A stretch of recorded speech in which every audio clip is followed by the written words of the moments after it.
Assalomu alaykum, Migratsiya O'zbekiston kanali a'zolari hamda kuzatuvchilar. Bugungi video ma'lumot Norvegiya davlati haqida bo'ladi. Norvegiya davlatiga qonuniy shartnoma asosida ishga borish, u yerdagi ishchi viza necha muddatga beriladi va hujjat topshirganda vizangiz necha oyda chiqadi hamda u yerdagi oylik maoshlar va Norvegiya davlatiga kimlar bora oladi.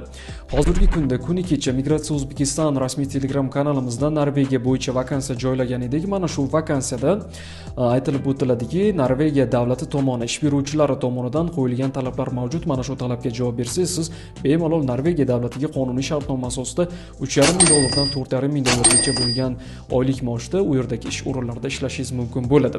Xo'p, Norvegiya davlatidan boshlashdan oldin, agarda sizga Norvegiya davlatiga borishda ishtiyoq bo'lsa, Norvegiya davlatiga qonuniy shartnoma asosida ishlashni xohlasangiz, mana shu video tugashi bilan yoki mana shu videoni kommentariyasida o'zingizning ism familiyangiz asosiylaridan siz necha yoshdasiz va rus tili yoki ingliz tili qaysi tilni bilasiz va hozirda qaysi davlatdasiz?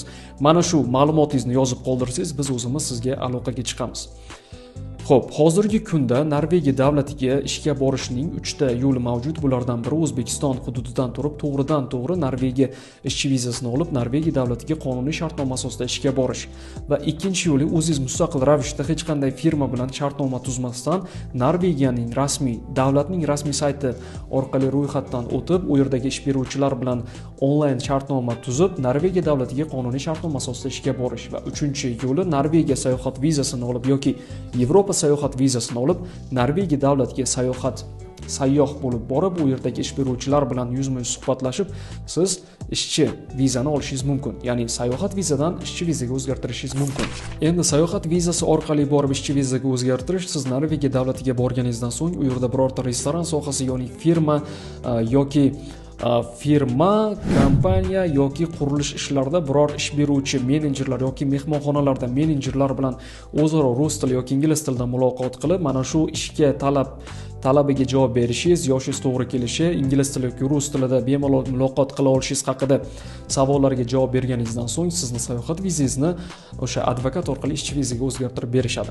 Xo'p, ana endi O'zbekiston hududidan turib, firma orqali to'g'ridan-to'g'ri shartnoma tuzib Norvegiya davlatiga qonuniy ishga borishni yo'lini aytib o'tadigan bo'lsa, Migratsiya O'zbekiston rasmiy Telegram kanalimizda kuni kecha biz vakansiya joyladik deb aytib o'tdim. Mana shu vakansiya bo'yicha Norvegiya davlati tomoni ish beruvchilaridan O'zbekiston fuqarolariga kelgan talab. Ya'ni mana shu talabga siz javob bersangiz, siz Norvegiya davlatiga ishga bora olasiz va Norvegiya davlati ish beruvchisi siz bilan shartnoma tuzadi. Bu talablardan birinchisi aytib o'tadigan bo'lsak, Norvegiyadagi ishlar, baliq ishlab chiqarish zavodi, ombor ishchilari, qishloq xo'jaligi ishchilari, qurilish guruhlarida siz ishlashingiz mumkin. Bunda hozirda ayollar uchun bo'sh ish o'rinlari mavjud emas, faqat erkaklar bora olishlari mumkin va 22 yoshdan 42 yoshgacha bo'lishlari kerak, jismonan sog'lom bo'lishlari kerak hamda sudlanmagan bo'lishlari kerak va eng asosiysi sizda qizil pasport bo'lishi kerak. Chetga chiqish uchun sog'lig'ingiz yaxshi bo'lishi kerak. Buning uchun sog'liqni saqlash hujjati, ya'ni siz sog'lig'ingiz yaxshiligi haqida hujjat kerak bo'ladi, ya'ni spravka va sudlanmaganlik haqida hujjat hamda hech qaysi davlatdan deport bo'lmagan bo'lishingiz kerak. Xo'p, ana endi mana shu vakansiya bo'yicha sizda erkaklar yoshi 22 yoshdan 42 yoshgacha bo'lishlari kerak. 22 yoshdan past yoshda bo'lgan fuqarolar afsuski ular bilan shartnoma tuzilmaydi va 42 yoshdan oshgan fuqarolar bilan ham mana shu vakansiya orqali shartnoma tuzilmaydi. Xo'p, sizni yoshingiz 45 yoshdan oshgan yoki 25 yoshdan past bo'ladigan bo'lsa, o'zingiz Norvegiyaning rasmiy saytiga kirib, u yerda rus tili yoki ingliz tilini bilsangiz, talablarga javob bergan holda Norvegiya ish beruvchilari bilan shartnoma tuzib, o'zingiz mustaqil ravishda Norvegiya davlatiga qonuniy shartnoma asosida ishga borishingiz mumkin bo'ladi. Biz buning uchun sizga Norvegiyaning rasmiy saytini yuborib qo'yamiz. Kanalimiz Migratsiya O'zbekiston rasmiy Telegram kanalimizga obuna bo'lganingizda biz Norvegiya rasmiy saytini joylaymiz. Mana shu saytga kirib, bemalol rus tilini bilsangiz, rus tilida o'zingizni ma'lumotlaringizni to'ldirib chiqsangiz, Norvegiya davlat ish beruvchilari sizlar bilan aloqaga chiqishadi. Albatta, bu ham ingliz tili yoki rus tilini biladigan O'zbekiston yoki O'rta Osiyo fuqarolari uchun qo'l keladigan ishchi viza.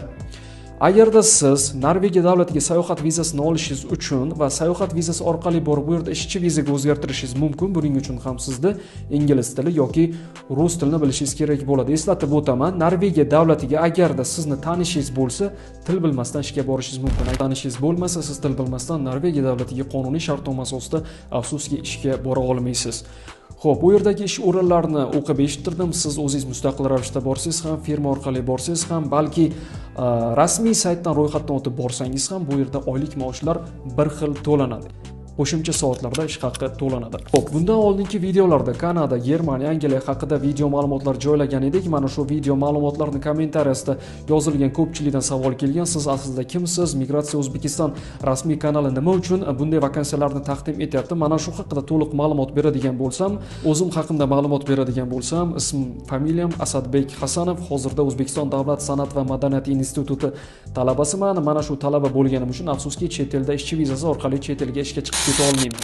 Xo'p, mana shu o'qishim tugashi bo'yicha magistratura yo'nalishi bo'yicha albatta chet el davlatida o'qishimni davom ettiraman. Endi esa Migratsiya O'zbekiston rasmiy Telegram kanaliga keladigan bo'lsak, bu kanalda O'zbekiston tashqi mehnat migratsiyasidan keladigan bo'sh ish o'rin vakansiyalar, O'zbekiston migratsiyasidan e'lon qilinadigan e'lonlar hamda O'zbekistonda litsenziyaga ega bo'lgan xususiy bandlik agentliklari tomonidan joylab boriladigan, ya'ni e'lon qilinadigan ishchi vakansiyalar haqida bir kunda 5-6 ta vakansiyalarni Migratsiya O'zbekiston rasmiy Telegram kanalimizda joylab boramiz. Migratsiya O'zbekiston Telegram kanalimiz ayni vaqtda davlat nazorati ostida. Bu kanalda hech qanday firibgarlik yoki yolg'on yoki litsenziyaga ega bo'lmagan firmalar orqali keladigan vakansiyalarni afsuski biz bu kanalda e'lon qila olmaymiz va qilishga ham haqqimiz yo'q. Xo'p, sizga Norvegiya davlatiga qonuniy shartnoma asosida borish yo'llari hamda qanday borish yo'li, u yerdagi oylik maoshlar va ish o'rinlari haqida aytib o'tdim. Agarda xohlasangiz firma tomonlama, xohlasangiz Norvegiyaning rasmiy sayti tomonlama, xohlasangiz o'zingiz mustaqil ravishda sayohat vizasi orqali Norvegiya davlatiga qonuniy shartnoma asosida ishga borishingiz mumkin bo'ladi va Norvegiya davlatiga ishlash uchun siz ingliz tili yoki rus tilini bilishingiz kerak bo'ladi va 20 yoshdan 45, balki o'zingiz mustaqil ravishda bormoqchi bo'lsangiz 50 yoshgacha imkoniyat mavjud. Sizlar bilan dunyo davlatlari migratsiyasi haqida ma'lumot beruvchi Asadbek Hasanov bo'ldi. Agarda sizda video ma'lumotimiz ma'qul kelgan bo'lsa, like tugmasini bosib, o'zingiz haqingizdagi ma'lumotni mana shu videoni kommentariyasida qoldirishingizni so'raymiz va sizga o'zimiz aloqaga chiqamiz va Norvegiya rasmiy saytini sizga yuborib qo'yamiz havolasini. Agarda siz mustaqil ravishda ketmoqchi bo'lsangiz, rasmiy havoladan ro'yxatdan o'tib, o'zingiz mustaqil ravishda ketish imkoniyatiga ega bo'lasiz.